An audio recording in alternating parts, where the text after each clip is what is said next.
الحمد لله الذي هدانا لهذا وما كنا لنهتدي لولا أن هدانا الله، وأشهد أن لا إله إلا الله وأن محمدا عبده ورسوله.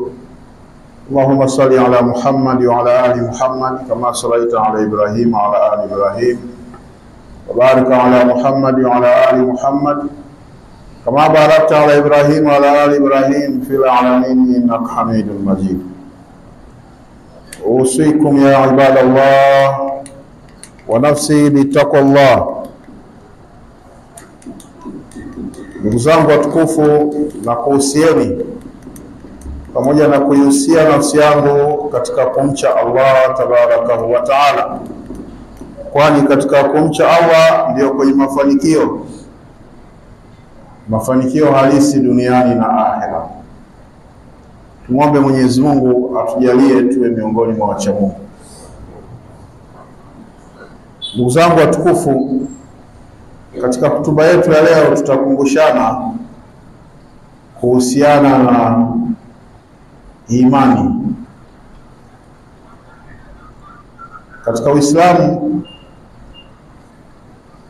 kuamini ni nguzo katika zile nguzo tano za Uislamu. Miongoni ni kumwamini Allah tabaraka wa taala na kutoa ushahidi wa kushuhudia kwamba hapana hapasai kuabudiwa kwa haki ila ni Allah, na kwamba Muhammad ni mjumbe wake.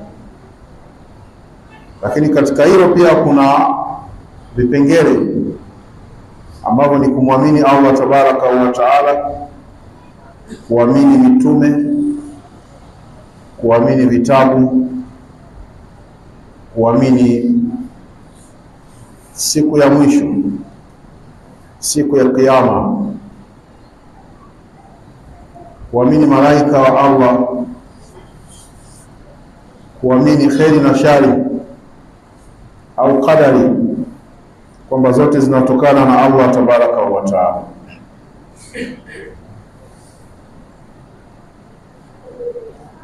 Katika hili ndugu zangu, binadamu anahitaji ushahidi au anahitaji muujiza ili athibitishe uwepo wa Allah au athibitishe uwepo usahihi wa mtume.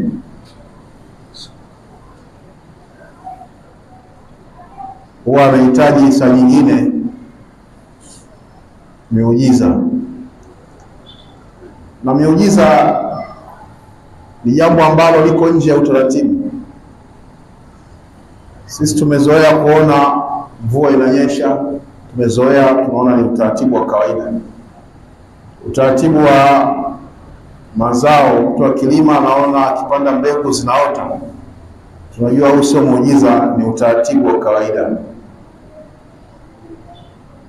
Maisha yetu tunavyoendesha kila siku, tunafuata taratibu zile ambazo tumewekewa, sio miujiza, taratibu za kawaida. Unapokuwa imekuja kitu kinyume na taratibu kikafanyika nje ya uwezo wa binadamu na hatujakizoea, basi tunasema muujiza huo, nje ya uwezo. Kwa binadamu anahitaji hiyo kuthibitisha mtume aliyotumwa, na saa nyingine kuthibitisha uwezo wa Allah au kuthibitisha kwamba yupo, kutokana na ile mughafala, kughafilika kwa jamii au kughafilika kwa binadamu. Na Allah tabaraka wa taala kwa huruma zake, basi huwa analeta miujiza. Na ukiangalia mitume waliopita, Mwenyezi Mungu Subhanahu wa Ta'ala amewaletea miujiza walipoitaka. Walipohitaji Mwenyezi Mungu aliwapa muujiza.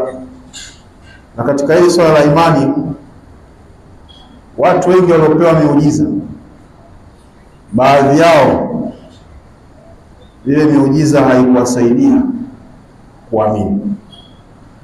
kwa maana walihitaji tu, lakini walikuwa hawana nia thabiti ya kuamini kwa ajili ya maslahi yao. Waliweka mbele maslahi ya dunia kuliko maslahi ya akhera. Kwa hiyo hata miujiza haikuwasaidia. Allah anatueleza katika kitabu, katika sura ya 17, a'udhu billahi minash shaitani rajim, wama mana'ana an nursila bil ayati illa an kadhaba biha al-awwalun wa atayna thamuda naqatan mubsiratan fadhalamu biha wama nursilu bil ayati illa takhawifa. Allah anasema akikutuzuia sisi kuleta miujiza, isipokuwa waliikataa waliopita. Hapo anaambiwa Mtume Muhammad sallallahu alaihi wasallam, na Mwenyezi Mungu akatoa na mfano, akatoa mfano kuhusiana na watu wa Thamud, kwamba watu wa Thamudi Allah aliwapelekea ngamia jike mwenye mimba ambaye alizaa, wakafanya dhulma kwa hilo. Na kwa sasa hatushushi muujiza wote isipokuwa ni kwa kuofisha watu, yaani unakuwa na madhara ambayo baadhi ya watu watapata madhara, ili waliobakia wajifunze kupitia wale waliodhurika. Lakini pia kama watajifunza, sababu inaweza ukaja muujiza lakini watu wakaona madhara kwa wenzao na wenyewe bado wasijifunze chochote. Ndio binadamu jinsi alivyo, ni kiumbe wa ajabu. Ndugu zangu watukufu, watu wa Thamudi walipewa muujiza, unatajwa kwenye aya nyingi sana. Walikuwa wanaishi kwenye nchi moja, eneo moja linaitwa Hijri. Mwenyezi Mungu Subhanahu wa Ta'ala aliwapa nguvu, aliwapa utaalamu. Baada ya kuangamizwa watu wa nyuma yao, watu wa Adi, wakaja watu wa Thamudi, likawa taifa lenye nguvu kabisa na lenye teknolojia ambayo ilikuwa inawawezesha kutengeneza nyumba nzuri ndani ya milima.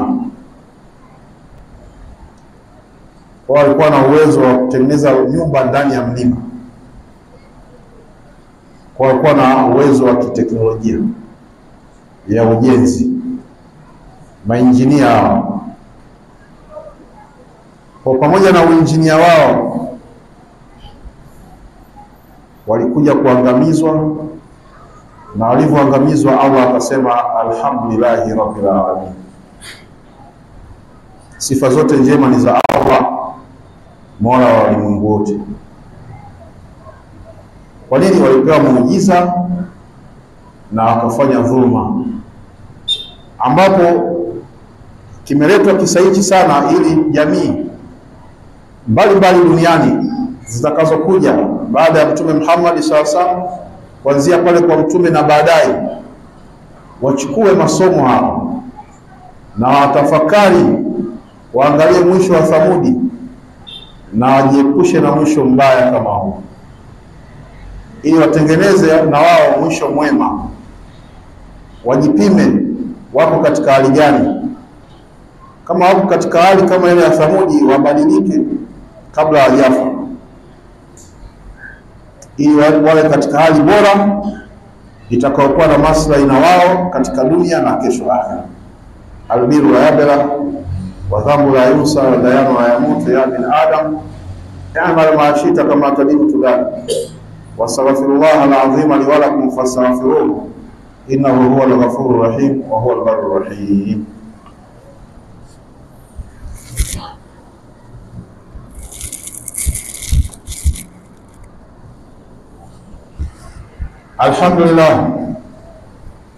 Alhamdulillah nahmaduhu wa nasta'inuhu wa na'udhu billahi min shururi anfusina wa min sayyiati a'malina.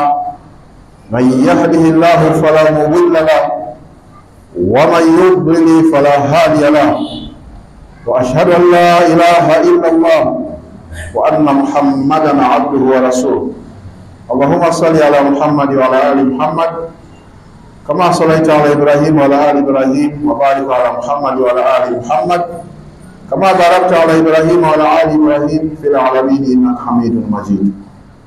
أوصيكم يا عباد الله ونفسي بتقوى الله. Ndugu zangu watukufu, watu wa Thamudi wanatajwa kama mfano kwa walimwengu, kwa jamii, ili watu wale wanaosimamia zile jamii waziongoze katika njia iliyo sawa. Walihitaji mahitaji na Mwenyezi Mungu akayakamilisha. Yale yaliyokamilishwa kwa watu wa Thamudi na yakatajwa ndani ya Qur'ani, ndio hayo yanakuwa mfano kwa watu wa Marekani, ndio hayo yanakuwa mfano kwa watu wa Israeli, ndio hayo yanakuwa mfano kwa watu wa Yemen, ndio hayo yanakuwa mfano kwa Watanzania na nchi zingine, hususan wale ambao Mwenyezi Mungu amewapa mamlaka. Allah anasema, walaqad arsalna ila thamuda akhahum salihan an i'budu allaha fa idha hum fariqan yakhtasman qala ya qaumi lima tasta'jiluna bis-sayyi'ati qabla al-hasana laula tastaghfiruna allaha la'allakum turhamun qalu tayyarna bika wa biman ma'aka qalu ta'irukum 'inda Allah qala ta'irukum 'inda Allah bal antum qaumun tuftanun. Allah anasema tulimpeleka Saleh, huyu ni nabii, kwa ndugu zake wa Thamudi, na akawaambia muabuduni Allah, hamna mola mwingine isipokuwa yeye, malakum min ilahin ghayr, hakuna dunia hii mola zaidi ya Allah tabaraka wa taala. Watu wote wanaamrishwa muabudu Allah tabaraka wa taala. Wale watu walikataa, na akawaambia, kwa nini mnaleta mabaya, mnakimbilia kufanya mabaya kabla ya kufanya mema? Basi ombeni msamaha, lao mngeomba msamaha kwa Allah ili mpate kurehemewa. Kawaida mtu akifikisha ujumbe vizuri lazima apate majibu ima ya kukubali ule ujumbe au majibu ya uadui. Kwa hiyo yule bwana alirudishiwa majibu ya uadui, wakamwambia tunakuchukia wewe na ulionayo na walio pamoja na wewe.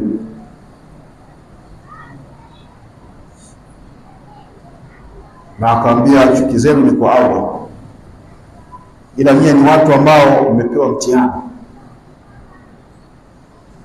Watu hao wa Thamudi, ndugu zangu, waliomba muujiza.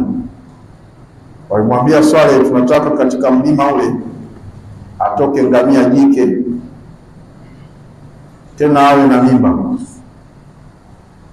Saleh akamwomba Allah, akawakusanya wale watu, wakatizama mlima na akaona Mwenyezi Mungu akajalia akatoka ngamia jike na mwenye mimba, wanamuona. Na Mwenyezi Mungu alimjalia akawa tofauti na ngamia wao, kwa maana alimpa ukubwa, ngamia wa kutosha kabisa, wasio akasema mbona kangamia haka kadogo, ngamia hasa. Na akafika katika hali ile, akaishi, baadaye akazaa mtoto. Walikuwa wanategemea kisima kimoja mji mzima, pamoja na uinjinia wao wanategemea kisima kimoja. Kwa hiyo ngamia yule akienda kunywa, ngamia wale watu hawezi kunywa, wanakimbia wale ngamia wadogo, wanamuogopa ngamia mkubwa.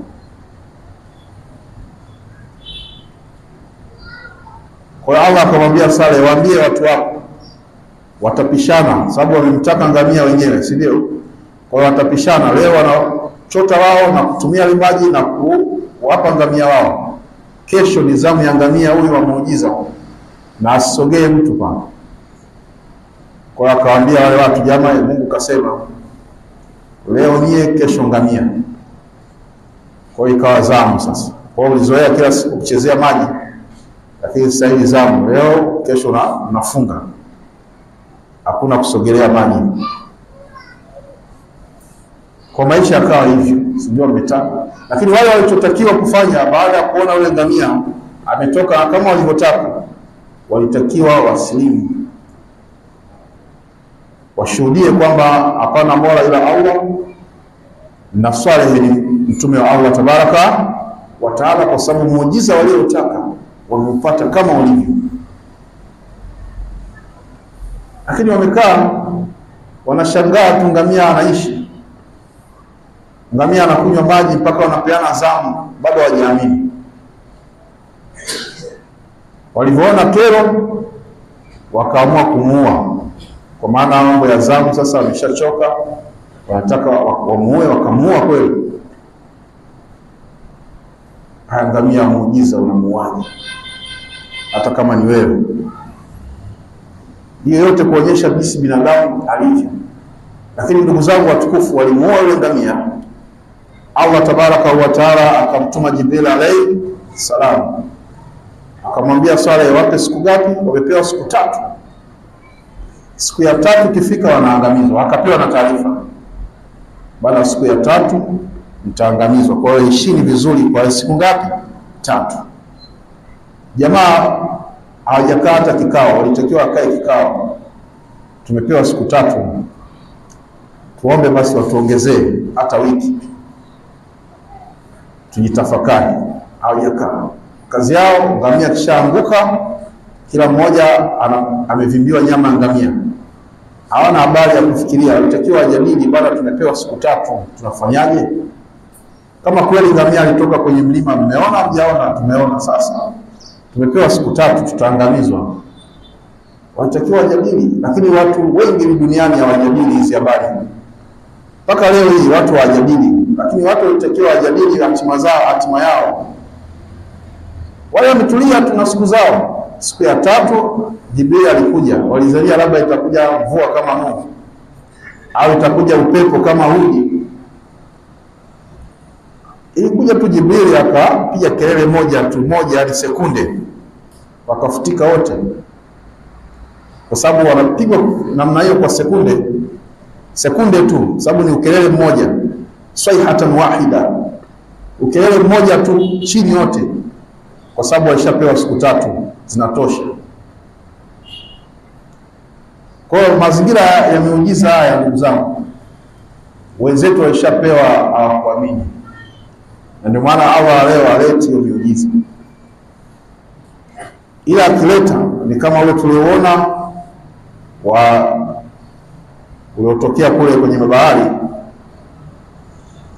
ambao walio watu kwenye fuko za bahari, walikufa watu wengi. Ni miujiza hiyo, ili watu waliobakia duniani watafakari, wajifunze. Watu wakasema tsunami, wakaishia hapo. Lakini dunia inatakiwa ibadilike. Serikali hizi, ndugu zangu, serikali zote zinatakiwa zibadilike, watu wake wamwabudu Allah tabaraka wa taala. Tukisema hivyo ieleweke kwamba Saleh alikuwa ni yeye kama mtume, lakini pia Saleh alikuwa na wafuasi, na hao wote walikuwa wanafanya ibada, lakini Mwenyezi Mungu anataka watu wote wamwabudu nani? Allah tabaraka wa taala. Kwa hiyo ndugu zangu watukufu, miujiza ile inakuja katika Qur'ani. Tumeletewa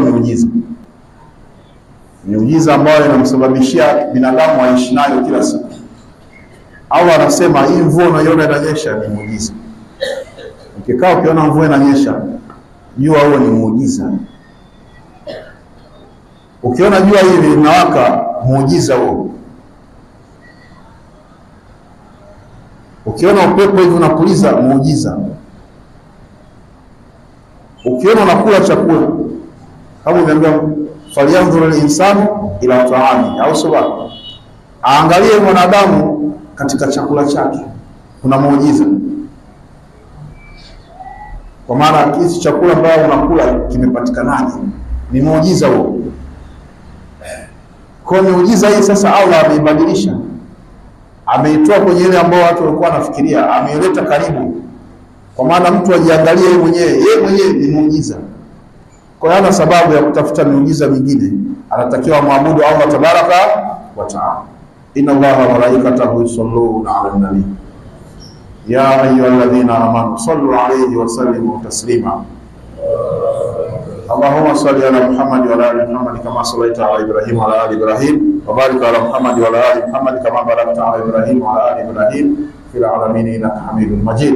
Allahumma radhi an ashabi rasulillahi al-kiram khususan Amir al-Mu'minin Sayyidina Abi Bakr as-Siddiq wa Amir al-Mu'minin Sayyidina Umar bin Khattab wa Amir al-Mu'minin Sayyidina Uthman bin Affan wa Amir al-Mu'minin Sayyidina Ali bin Abi Talib. اللهم رضى عن أصحاب رسول الله الكرام أجمعين. اللهم ربنا آتنا في الدنيا حسنة وفي الآخرة حسنة وقنا عذاب النار.